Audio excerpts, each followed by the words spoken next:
Good morning friend, we are discussing our जो daily question हम discuss करते हैं उसी सीरीज़ को हम कंटिन्यू करते हैं। पहला क्वेश्चन आपके सामने साइंस एंड टेक्स से रिलेट कर सकते हैं आप इसको। पहला क्वेश्चन आपके सामने है regarding the nuclear magnetic resonance spectroscopy, जिसमें हम रिकॉर्ड करते हैं जो रेडियो फ्रीक्वेंसी के साथ इंट्रैक्शन होता है अगर हम उसको स्ट्रॉन्ग मैग्नेटिक फील्ड में रखते हैं। तो ये तो पूरी डेफिनेशन है किस चीज़ की, न्यूक्लियर मैग्नेटिक रेजोनेंस स्पेक्ट्रोस्कोपी की। तो आपसे पूछा जा रहा है उसके क्या क्या एप्लीकेशंस होते हैं। पहला ऑप्शन आपके सामने है मेडिकल इमेजिंग टेक्निक, सेकंड है न्यूक्लियर रिएक्टर एंड थर्ड है फूड ऑथेंटिकेशन। आपको बताना है इनमें से कौन सा ऑप्शन सही option are in your front. आगे बढ़ते हैं, अगला क्वेश्चन देखते हैं। अगला क्वेश्चन आप इन्वायरमेंटल सेक्शन से रिलेट करके देख सकते हो। जस्ट अ सेकेंड, हाँ, इस क्वेश्चन में पूछा जा रहा है south Asia wild life enforcement network के बारे में। डेट इज नथिंग बट सावन।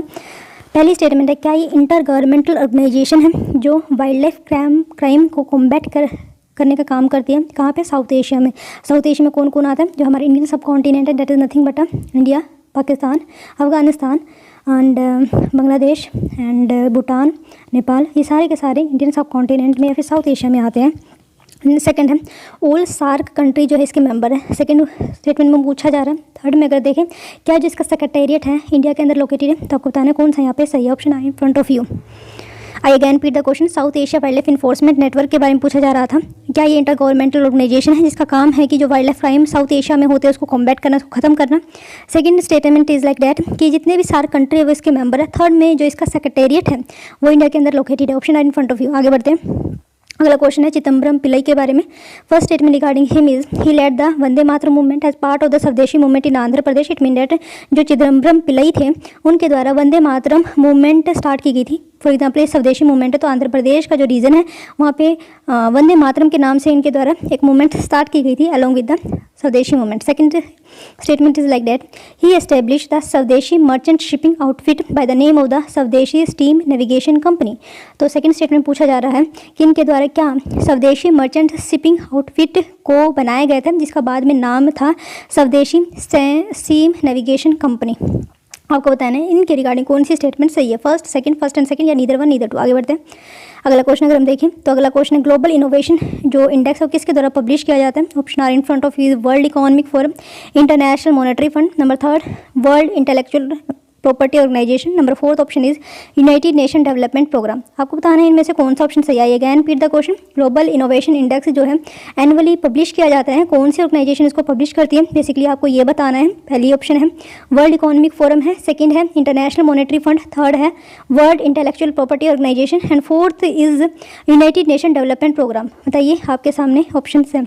आगे बढ़ते हैं, अगर हम अगले क्वेश्चन पे चलें तो क्वेश्चन पूछा जा रहा है जो ड्रमलिन होते हैं, एस्कर्स होते हैं या मोरेन होते हैं, ये किस टाइप की लैंडफॉर्म का एग्जांपल है। आई अगैन रिपीट द क्वेश्चन, जो ड्रमलिन्स होते हैं, एस्कर्स होते हैं, मोरेन्स होते हैं, ये किस टाइप की लैंडफॉर्म का एग्जांपल है। Option are in front of you is glacier landform, second है डेजर्ट लैंडफॉर्म, थर्ड है coastal landform and fourth is a volcanic landform. ठीक है, आगे बढ़ते हैं, अगले क्वेश्चन पे चलते हैं। तो अगला क्वेश्चन तो आंसर देख लें। C nuclear magnetic resonance it is nothing but a branch of spectroscopy जिसमें रेडियो फ्रीक्वेंसी किसी भी एटम की हम स्ट्रॉन्ग मैग्नेटिक फील्ड में रखते हैं तो किस तरीके से इंट्रैक्शन होता है, किस तरीके से लाइनिंग वहाँ पे दिखाई देती है, तो उसका क्या क्या यूज़फुल हो सकता है। आपसे क्वेश्चन ये पूछा जा रहा था। MIT या फिर जो MRI सुना होगा वहाँ पे भी हम NMR technology, see MRI is a process है ना, और जो टेक्नोलॉजी उसमें यूज़ की जाती है that is nothing but a nuclear magnetic resonance है। और वहाँ पे किसकी एक्टिविटी को फाइंड आउट किया जाता है, जो हाइड्रोजन प्लस जो एक आयन है ना, उसकी एक्टिविटी हम फाइंड आउट करने की कोशिश करते हैं जब हम MRI कराते हैं। सेकेंड है न्यूक्लियर रिएक्टर में जनरली हम यूज़ नहीं करते हैं क्योंकि न्यूक्लियर रिएक्टर एक अलग ही कंसेप्ट है जहाँ पे हम जो न्यूक्लियर है उसको तोड़ने का काम करते हैं थ्रू न्यूट्रॉन, है ना। फूड ऑथेंटिकेशन, यस, कौन कितनी इम्प्योरिटीज़ है वो जो स्पेक्ट्रोस्कोपी है उनकी लाइनिंग की वजह से हमें देखने को मिल जाता है कि क्या कौन सी इम्प्योरिटी उसमें है, क्योंकि उसकी लाइनिंग डिफरेंट होगी। हमारे पास हर चीज़ का एक स्टैंडर्ड होता है। मान लिया जाए हमने मैंगो की क्वालिटी को अगर हम चेक करना चाहते हैं तो उसका NMR हमारे पास प्री मतलब पहले से ही होगा, और जब हम उसको देखेंगे अगर उसमें इम्प्योरिटीज़ है, अगर उसमें केमिकल फर्टिलाइज़र का यूज़ किया हुआ है तो हमें पहले से ही उसका पता चल जाएगा क्योंकि उसकी जो लाइनिंग है कुछ समवट डिफरेंट होगी। तो यहाँ पे फर्स्ट थर्ड सही हो जाएगा। आगे बढ़ते हैं, सेकंड क्वेश्चन मैंने पूछा था that is related to the Sawan, that is nothing but a south Asia wild life enforcement network. पहली बात तो ये है कि ये इंटर गवर्नमेंटल ऑर्गेनाइजेशन है जिसका काम है वाइल्ड लाइफ क्राइम जो साउथ एशिया में होते हैं उसको कॉम्बैट करना। और सेकंड, जो जितने भी सार्क कंट्रीज़ हैं इसके मेंबर हैं और सेक्रेटेरिएट इंडिया के अंदर लोकेटेड ना होके तो वो कहाँ पे है, जस्ट अ सेकेंड, ये एक मिनट सी सावन का जो हेडक्वार्टर है वो काठमांडू नेपाल के अंदर लोकेटेड है और इसको 2011 के अंदर भूटान पारो के अंदर लॉन्च किया गया था। इसका काम बेसिकली ये है कि जितने भी नॉलेज होती है इंटेलिजेंस शेयर कर सके different SAARC countries and collaborate कर सके रीजनल इंटरनेशनल पार्टनर की वे में wildlife enforcement related issue से रिगार्डिंग, है ना। मतलब ये है कि पहली बात तो हम रीजनल लेवल पे कोऑपरेट करें और रीजनल लेवल अपग्रेड किया जाए इंटरनेशनल लेवल पे as an local unanimous one voice at the international level, right. आगे बढ़ते हैं, अगला क्वेश्चन पे चलते हैं। तो ये चिदम्बरम पिल्लई के बारे में है। फर्स्ट स्टेटमेंट पूछी गई थी, क्या इनके द्वारा वंदे मातरम मूवमेंट स्टार्ट की गई थी जब स्वदेशी मूवमेंट ऑल ओवर इंडिया 1905 में स्टार्ट की। तो ये बिल्कुल सही स्टेटमेंट है। सी ये 4-5 जगह ही मूवमेंट स्टार्ट हुई थी। बेसिकली हमें 4-5 जगह का ही याद करना होता है। फॉर एग्जाम्पल वेस्ट बंगाल की बात करते हैं SN बनर्जी के द्वारा लीड की गई थी। अगर हम पंजाब की बात करते हैं तो अजीत सिंह के द्वारा लीड की गई थी जो भगत सिंह के चाचा हुआ करते थे। और राजा रज्जाक जो है दिल्ली से थे और आंध्र प्रदेश से ये चिदम्बरम पिल्लई हुआ करते थे जिनके द्वारा लीडरशिप दिखाई गई थी 1905 में स्वदेशी मूवमेंट के टाइम पे, राइट। तो ये सी बिल्कुल सही है। और ये सेकंड स्टेटमेंट भी सही है क्योंकि इनके द्वारा स्वदेशी मर्चेंट शिपिंग आउटफिट को लॉन्च किया गया था 1907 में और इसका नाम रखा गया था स्वदेशी स्टीम नेविगेशन कंपनी। बाकी आप यहाँ से पढ़ सकते हैं। आगे बढ़ते हैं, अगले क्वेश्चन पे चलते हैं। ग्लोबल इनोवेशन इंडेक्स जो है किसके द्वारा एनुअली पब्लिश किया जाता है। ये पिछली बार की इकोनॉमिक सर्वे में भी मेंशन किया गया था। इसको जो लॉन्च करता है मतलब लॉन्च करता है basically World Intellectual Property Organization जिसको हम वीपो के नाम से जानते हैं। और इंडिया की रैंक जो है 46 है अब की बार, पहले 48 हुआ करती थी, है ना। Let's see the next question.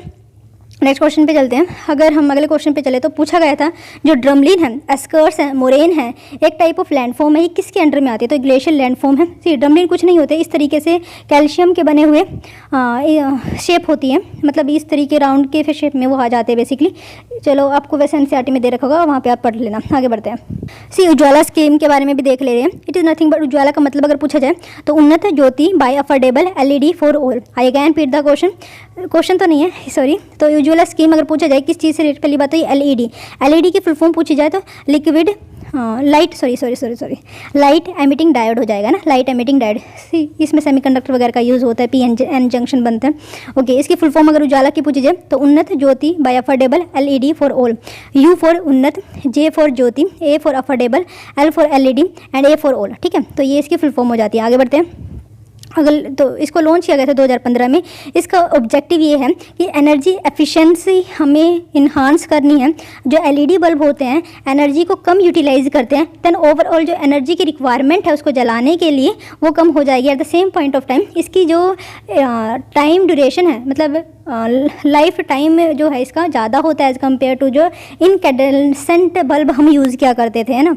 और इसकी ये एफिशिएंट है बस। LED है क्या, अब ये देख ले रहे हैं। That is nothing but a light emitting diode जो 1/10 एनर्जी को यूज़ करती है ऑर्डिनरी बल्ब के हिसाब से। इसमें जो है लाइट अच्छी आती है। Then conventional source 88% energy efficient है। जो इनकैंडेसेंट बल्ब हम यूज़ किया करते थे 50% मोर एनर्जी एफिशिएंट है जब हम CFL की बात करते हैं। एलिजिबिलिटी, अच्छा कौन कौन LED ये ले सकता है गवर्नमेंट इसे सर्विस के हिसाब से।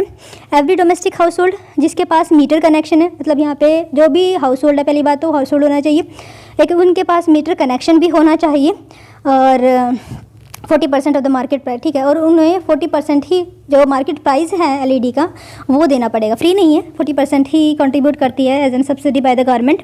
बेनिफिट इसका यही है कि पहली बात तो सभी के घर में रीचनेस बढ़ जाएगी LED की एंड अवेयरनेस जागेगी। और जो एमिशन है वो कम होगा। और इसके साथ साथ जितने भी LED को ख़रीदना चाहते हैं तो ये एक इंसेंटिवाइजेशन होगा कि वो अपने घर में मीटर लगाए, है ना। तो बेनिफिट चलो एक बार देख ले। इन्वायरमेंट, पहली बात तो ये इन्वायरमेंट फ्रेंडली है, ये रिड्यूस करेगा इलेक्ट्रिसिटी बिल को। Overcome cost barrier, cost of the LED has been barrier in adoption, मतलब ये है कि इंसेंटिवाइज किया जाता है घर हाउस होल्ड को कि वो LED को ख़रीदे। जो नहीं खरीद पा रहे भले ही कम दाम पे वो ख़रीदा जा सके। ईजी पेमेंट ऑप्शन है और EMI से भी हम इसको ख़रीदा जा सकता है। इम्प्लीमेंटेशन कौन करेगा? तो phase wise LED distribution across the countries का इम्प्लीमेंटेशन है। इम्प्लीमेंटिंग एजेंसी की बात करोगे तो एनर्जी एफिशिएंसी सर्विस लिमिटेड इसको इम्प्लीमेंट कर रही है, जो एक गवर्नमेंट कंपनी है। किसके अंडर में? Ministry of power, government of India. What is the significance of it? Significance की बात करें तो ये रिड्यूस एनर्जी कंजप्शन, मतलब जो एनर्जी कंजप्शन है वो रिड्यूस होगी। इससे जो लाइटनिंग है, मतलब कंपेयर करें हम इनकैंडेसेंट बल्ब से, एनर्जी एफिशिएंट 88% है, लेकिन जो लाइट की क्वालिटी है वो भी इसमें ज़्यादा है ना। एक्सपेक्टेड एनुअल एनर्जी सेविंग जो है 105 बिलियन किलोवाट है। Annual estimated greenhouse emission इसकी वजह से रिड्यूस होगा approximately 79 million ton of CO2। Right, आगे बढ़ते हैं और इसका कुछ फ़ायदे देख लेने। तो इन्हांस अवेयरनेस, यस अगैन, जब गवर्नमेंट इतना पैसा लगा रही, इंसेंटिवाइज कर रही, तो अवेयरनेस कहीं ना कहीं जागरूक होगी। डोमेस्टिक मैन्युफैक्चरिंग जो LED की हमारी कंट्री में ही हो पाई, it means that we are just generating the demand in the economy, है ना। Increase in private sector investments also, जब ये जानते हैं कि डिमांड ज़्यादा है तो कहीं ना कहीं प्राइवेट प्लेयर भी जो है इंसेंटिवाइज होंगे LED वगैरह बनाने के लिए। अब इसी के तर्ज पे एक ग्राम उज्ज्वला स्कीम है जो लॉन्च की गई थी रूरल हाउस होल्ड के लिए। अंडर दिस स्कीम जब वर्ल्ड चीपेस्ट LED बल्ब जो है प्रोवाइड किए जाएंगे 10 रुपये में हर एक गाँव के अंदर।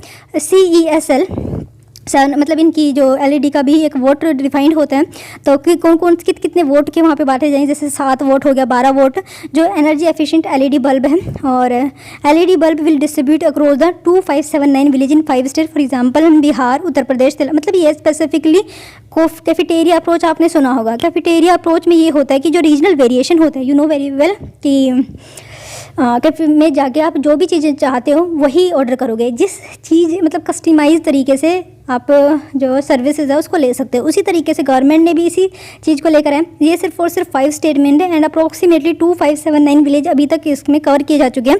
और जो विलेज लिए गए हैं कौन कौन सी स्टेट्स है, क्योंकि यहाँ पे LED मतलब या फिर ये कह लीजिए कि जो इनकैंडेसेंट बल्ब ज़्यादा यूज़ होते थे तो इन्हीं को ही टारगेट किया गया specifically. For example Bihar, Uttar Pradesh, Telangana, Andhra Pradesh and Karnataka.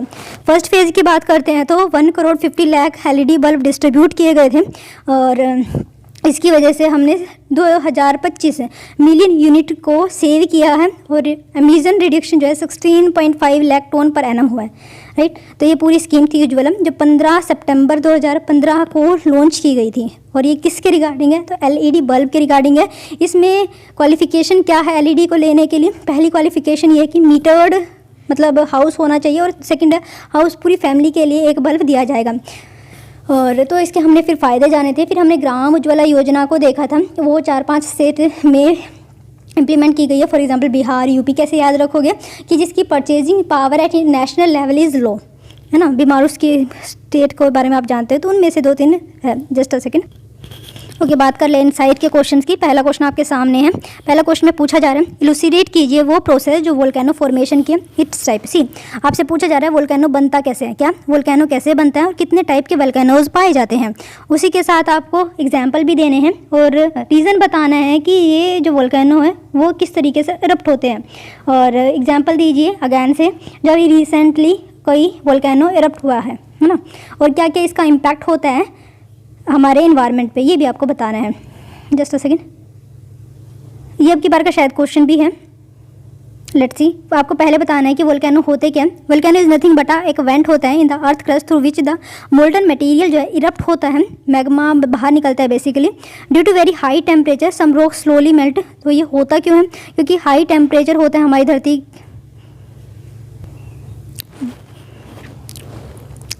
हमारी अर्थ के नीचे हाई टेम्परेचर होता है, जिसकी वजह से कुछ ऐसी रॉक्स होती है वो पिघल जाती है और जो नीचे पिघल जाती है तो इतना हाई टेम्परेचर, इतना हाई प्रेशर क्रिएट हो जाता है तो उसको बाहर एक एक्सप्लोजन की तरीके से वो इरप्ट होती है।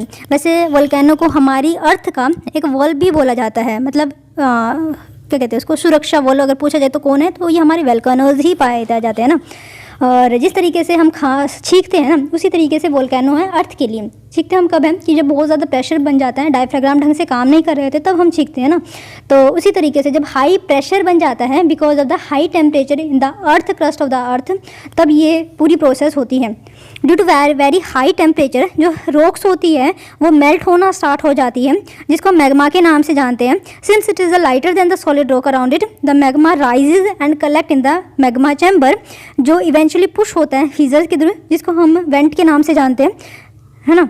फिर आपको बताना है किस तरीके से इनका फॉर्मेशन होता है। फिर आपको बताना है कि वोल्केनो के कितने प्रकार होते हैं। उसके साथ जैसे आपने सुना होगा कोलोराडो वोल्केनो है, शील्ड वोल्केनो है, और पता नहीं और 2-3 और हैं, 4 टाइप के वोल्केनो पाए जाते हैं। Present the various landform associated, और इसकी वजह से क्या क्या बनते हैं, फॉर एग्जांपल कि जो भी रॉक्स हैं या फिर ये माउंटेन्स वगैरह भी बनाने का काम करते हैं। बहुत सारा जो मटेरियल है अर्थ के क्रस्ट को हम डायरेक्टली जाके अर्थ के नीचे नहीं पा सकते हैं, बट वोल्केनो के थ्रू हम पा सकते हैं। फिर आपको बताना है किस तरीके का इन्वायरमेंटल इम्पैक्ट होता है इनकी वजह से। फॉर एग्जाम्पल क्या क्या इन्वायरमेंटल इम्पैक्ट होता है इनमें। पहली बात तो यही पता होना चाहिए कौन सी गैस सबसे ज़्यादा निकलती है। फॉर एग्जांपल H2S गैस निकलती है। सेकंड मैं यहाँ पर लिख दे रही हूँ, H2S निकलता है, H2O निकलता है स्टीम की फॉर्म में सबसे ज़्यादा, तो H2O वास्प निकलते हैं जिसको हम स्टीम मतलब हाँ स्टीम ही बोलते हैं ना। और NO2 के कंपाउंड निकलते हैं, CH4 गैस निकलती है, और बहुत सारा मटेरियल यहाँ से निकलता है। ओके जब ये निकलता है तो प्राइमरी सक्सेशन होना यहाँ पे स्टार्ट होता है। ये फ़ायदा भी है, इसका नुकसान भी है, क्योंकि फ़ायदे इस वजह से एक न्यू टाइप से सोयल बनती है, लेकिन नुकसान ये है कि जो वहाँ पे स्मॉल टाइम पीरियड के लिए जो वहाँ पे बायोडाइवर्सिटी है वो इम्पैक्ट हो सकती है।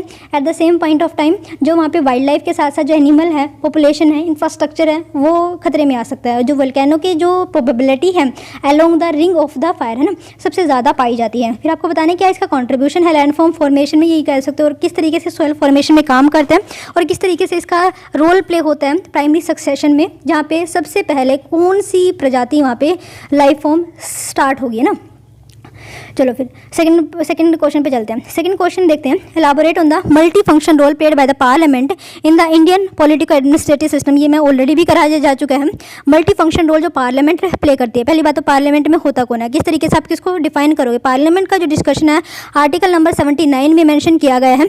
इसमें राज्यसभा का कॉन्ट्रीब्यूशन, लोकसभा का, राज्यसभा का, लोकसभा का, और प्रेसिडेंट कॉन्स्टिट्यूट करते हैं हमारी कंट्री में पार्लियामेंट, लेकिन जो मेजर रोल प्ले किया जाता है राज्यसभा और लोकसभा के द्वारा किया जाता है, क्योंकि जो प्रेसिडेंट है वो नॉमिनल हेड माने जाते हैं in the parliamentary form of the democracy, okay, that we adopted as per our constitution.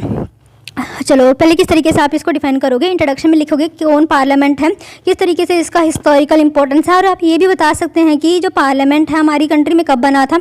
इस तरीके से भी आप इसको स्टार्ट कर सकते हैं। फिर आपको सब हेडिंग देनी पड़ेगी। मल्टी फंक्शन रोल जो पार्लियामेंट प्ले करता है, जिसके कौन कौन से रोल है। एक तो एडमिनिस्ट्रेटिव फंक्शन ये रोल प्ले करता है, फॉर एग्जांपल बहुत सारे पर्सन की नियुक्ति वगैरह, जैसे अटॉर्नी जनरल ऑफ इंडिया की नियुक्ति कहीं ना कहीं इन्हीं के द्वारा की जाती है, और बहुत सारी कमेटीज़ बनाई जाती हैं, और एडमिनिस्ट्रेटिव में ये आ जाएगा। पॉलिटिकल फंक्शन जो ये पॉलिटिकल फंक्शन की जो सरकार है वो बनाने का काम करता है parliament at the centre level, है ना, और कई सारे काम हैं वो आप यहाँ पे बता सकते हैं। आगे बढ़ते हैं, फिर आप क्लोजिंग स्टेटमेंट इसकी रेलेवेंस देख के खत्म कर सकते हैं। आगे बढ़ते हैं थर्ड क्वेश्चन पे। थर्ड क्वेश्चन पूछ रहा है, does the constitution need an amendment to curtail the speaker power on a matter of disqualification and the anti defection law. Analyse करना है, कुछ नहीं पूछा जा रहा है, आपसे पूछा गया बेसिकली जो एंटी डिफेक्शन लॉ है, जो 52nd कॉन्स्टिट्यूशनल अमेंडमेंट 1985 के थ्रू इसको ऐड किया गया था, एंड पूछा जा रहा है क्या हमें ज़रूरत है डिस्क्वालिफिकेशन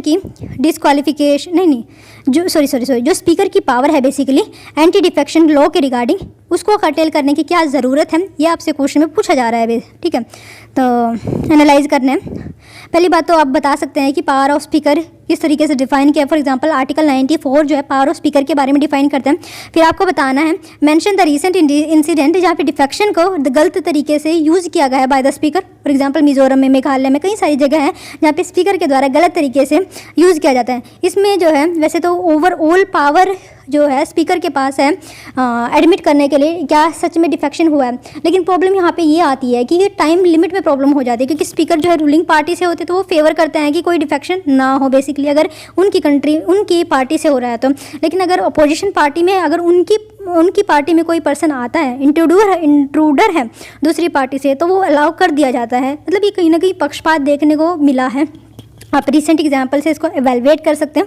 और फिर क्या क्या अमेंडमेंट की ज़रूरत है, पहली बात तो पावर बताओगे कि क्या क्या पावर है स्पीकर के बारे में, और क्या क्या अमेंडमेंट करने की ज़रूरत है ताकि ढंग से एक हार्मनी बना के रखा जा सके, लेवल प्लेइंग फील्ड दिया जा सके रूलिंग पार्टी को, at the same point of the time opposition party को वहाँ पे होस्ट टेडिंग लाइक सिचुएशन नहीं होनी चाहिए basically. Let's see, first mention the recent incident जहाँ पे डिफेक्शन हुआ है, और ये कहीं ना कहीं एक प्रॉब्लम भी है हमारे पार्लियामेंट्री सिस्टम में, कहीं ना कहीं एथिकल प्रॉब्लम है अदर देन द ये इंस्टीट्यूशनल प्रॉब्लम, है ना। Then the issue with the office of the, फिर आपको बताना है कि क्या क्या ऑफिस ऑफ द स्पीकर का प्रॉब्लम है, क्या क्या इशू इससे रिलेटेड है। Then call for an amendment under anti defection law, फिर आपको बताना है कि एंटी डिफेक्शन लॉ के रिगार्डिंग क्या क्या आप इसमें थोड़ा चेंज कर सकते हैं, अमेंड कर सकते हैं basically. Further to what provision could the constitution be amended, फिर आपको ये भी बता सकते हैं कि कौन सा अमेंडमेंट हमें करना पड़ेगा अगर हम स्पीकर की पावर को कर्टेल करना चाहते हैं। एंड फिर आप क्लोजिंग स्टेटमेंट क्या क्या इंटरनेशनल लेवल पे अच्छी प्रैक्टिसेस होती है तो उसके बारे में थोड़ा डिफाइन कर लीजिएगा। आगे बढ़ते हैं। अगला जो क्वेश्चन है टॉपिक आपके चैलेंज जो हमारी इंटरनल सिक्योरिटी से है through communication network of the role of media social networking site से, कुछ नहीं है, जो इंटरनल सिक्योरिटी थ्रेट जो हमारा मीडिया क्रिएट करता है, सोशल नेटवर्किंग साइट क्रिएट करती है। In internal security challenges, basics of the cyber security, money laundering and it's prevention, science and technology development and their application of the effect in everyday life, achievement जो हमारे Indian space and technology में, Indianisation of technology and developing new technology. तो इस तरीके से ये पूरा topic है आपके सिलेबस के अंदर। फोर्थ क्वेश्चन इसी से रिलेटेड कर रहा है। क्वेश्चन नंबर 4 है क्या what is crypto currency, crypto currency क्या होती है, उसकी क्या नीड है फॉर्मुलेशन में, clear constructed and adapted regulatory environment crypto currency in India. Indian express Hindu दोनों में ही इसके बारे में डिफाइन किया गया है। रिसेंटली गवर्नमेंट के द्वारा एक बिल को इंट्रोड्यूस किया गया है क्रिप्टो करेंसी से रिलेटेड डिस्कस करना है आपको इसको। Begin with the brief on what is crypto currency, any information record number of see, आपको पहले क्रिप्टो करेंसी की डेफिनेशन देनी है। पहली बात तो क्रिप्टो करेंसी जो है सब पार्ट है क्रिप्टो टेक्नोलॉजी का, है ना, क्रिप्टोग्राफी का सब पार्ट है आपका क्रिप्टो करेंसी। इस तरीके से आप डायग्राम भी भले बना सकते हैं। मतलब ये क्रिप्टोग्राफिक की एक एडवांटेज है क्रिप्टो करेंसी। तो आप किस तरीके से क्रिप्टो करेंसी को यहाँ पे डिफाइन करोगे ये देख लीजिए।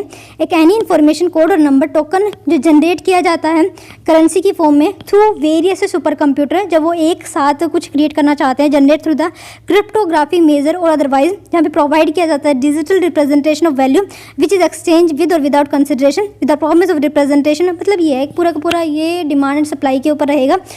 प्रॉब्लम यहाँ पे वोटिलिटी से रिलेटेड आएगी, है ना, कौन इसको रेगुलेट करेगा इससे रिलेटेड आएगी।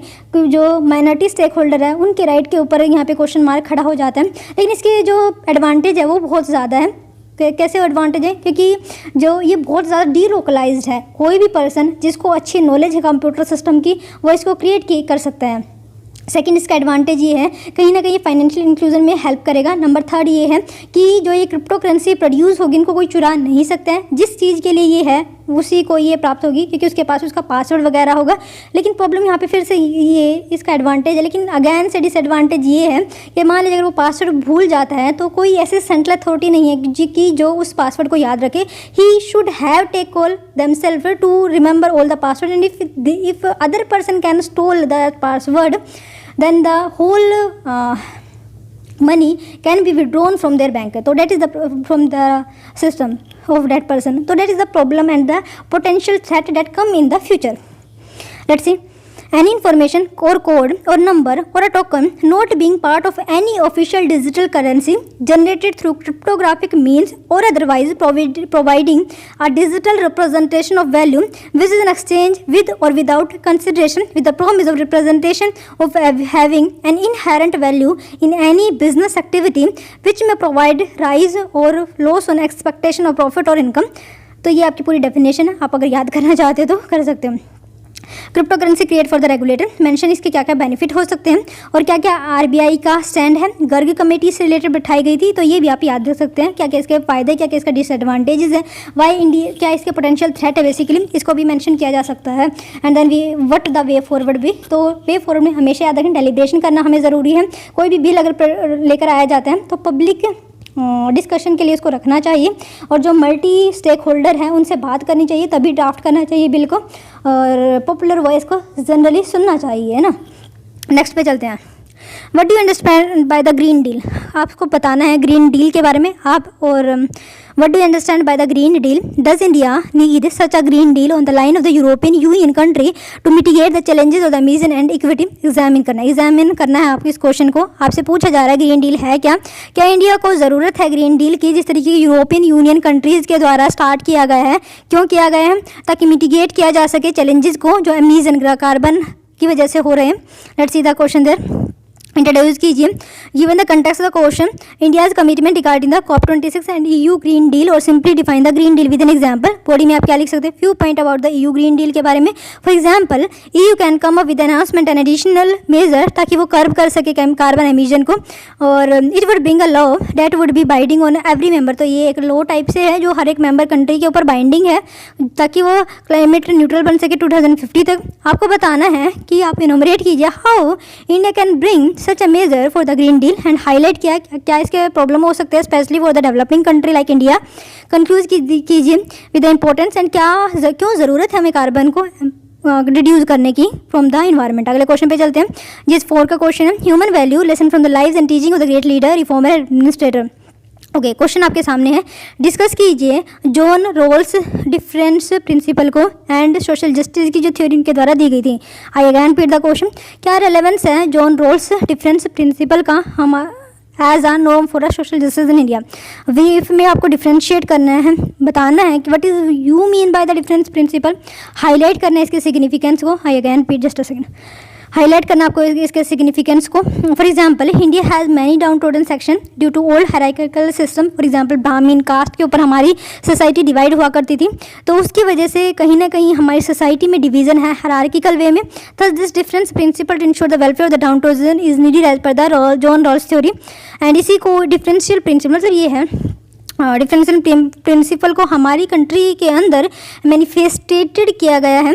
अफर्मेटिव एक्शन जो गवर्नमेंट ऑफ इंडिया के द्वारा at the time of getting independence in 1947 we adopted as per the constitution. मतलब जो हमारे रिजर्वेशन पॉलिसी की बेसिकली बारे में बात की जा रही है, पूरे पॉवर्टी एलिवेशन स्कीम को आप यहाँ पे डिफाइन कर सकते हैं। जो डिफरेंस प्रिंसिपल है कि we are not at all equity level, we should provide equal opportunity for the people so that they can good well in the society regarding their social status and economic status. तो फिर आपको conclude करना है, summarise कीजिए क्या importance है principal like India, जहाँ पे इक्वलिटी जो है हर एक पायदान पे है, और इनइक्वलिटी सबसे ज़्यादा है हमारी कंट्री में। किसके बेसिस, तो कास्ट के बेसिस पे, जहाँ पे सोशली एंड एजुकेशनली जो बैकवर्ड पीपल है उनमें ज़्यादा इनइक्वलिटी पाई जाती है। मतलब कहीं ना कहीं क्लास बेसिस पे अमर्ज हो रही है, कास्ट बेसिस पे कम हो रही है, लेकिन because of the technology caste एक न्यू फॉर्म ले रही है। फॉर एग्जांपल, डिग्गी, बहुत सारी कमीशन वगैरह बनाए गए हैं इनके राइट को प्रोटेक्ट करने के लिए। अगले क्वेश्चन पे चलते हैं। अगला क्वेश्चन GS4 से रिलेटेड है। Human value lesson from the lies and teaching of great leader reformer administrator, वहाँ से इस टॉपिक को उठाया गया। क्वेश्चन आपके सामने है। Non violence leads to the highest ethics which is the goal of the all evolution until we stop harming all other living being we are still savages. Thomas Edison. C कुछ नहीं है, non violence lead to the highest ethics. अगर हम मान लिया जाए non violence की जो प्रिंसिपल्स है उसको फॉलो करते हैं, तो ये कहीं ना कहीं एक हाईएस्ट एथिक्स है which is the goal of the all evolution. तो ये कहीं ना कहीं सभी एक स्टैंडर्डाइज सोसाइटी का गोल होना चाहिए, मतलब एक इवोल्यूशन का पार्ट होना चाहिए। We should move from the violence to the non violence until we stop harming all other being we are still savages. अगर मान लिया जाए हम अपनी ज़रूरतों को पूरा करने के लिए दूसरे लिविंग बीइंग को डिस्ट्रॉय कर रहे हैं, फॉर एग्जांपल एनवायरनमेंट को, for example flora and fauna को, जहाँ पे किसी भी इन्वायरमेंट क्लाइमेट कंडीशन में पाया जाता है। तो ये थॉमस ए एडिशन की थॉट है। आपको इसके सिग्निफिकेंस आज के मॉडर्न टाइम में इसको बताना है। पहले बात तो आप नॉन वायलेंस डे के बारे में बता सकते हैं कि 2008-9 के टाइम पे 2 अक्टूबर को नॉन वायलेंस डे के रूप में मनाना स्टार्ट किया गया। फिर आप ये एग्जाम्पल लीजिए किस तरीके से आप इसको मैनिफेस्ट करते हैं। It mean that how non violence जो है किस तरीके से आप लगा सकते हैं in the current situation. For example, non violence in country such as Yemen, Syria पे आप लगा सकते हैं, जहाँ पे रिफ्यूजी क्राइसिस क्रिएट हो रहा है वायलेंस की वजह से। वहाँ पे ह्यूमन प्रोग्रेस कहीं ना कहीं कम हो रही है एंड और जो पीपल है वो पॉवर्टी में जाए जा रहे हैं, और ये जो पूरी साइकिल है वो चलती जा रही है because of the violence we और सम कंट्री और some stake holder they are creating because of their own problem and because of the external factor, for example Saudi Arabia, UAE etcetera etcetera. Then we can say that violence should not be just. और फिर आप problem भी बता सकते हैं violence का किस तरीके से होता है, रीजनलिज्म की वजह से, कम्युनलिज्म की, सेकुलर, मतलब इन सारे पॉइंट को यहाँ पे ऐड कर सकते हैं। फिर आपको कंक्लूड करना है with the stable way forward and क्या सिग्निफिकेंस नॉन वायलेंस की, फिर आप इसको कंक्लूड कर सकते हैं महात्मा गांधी के एक कोट के साथ। By this we ending the session. Thank you so much for listening us.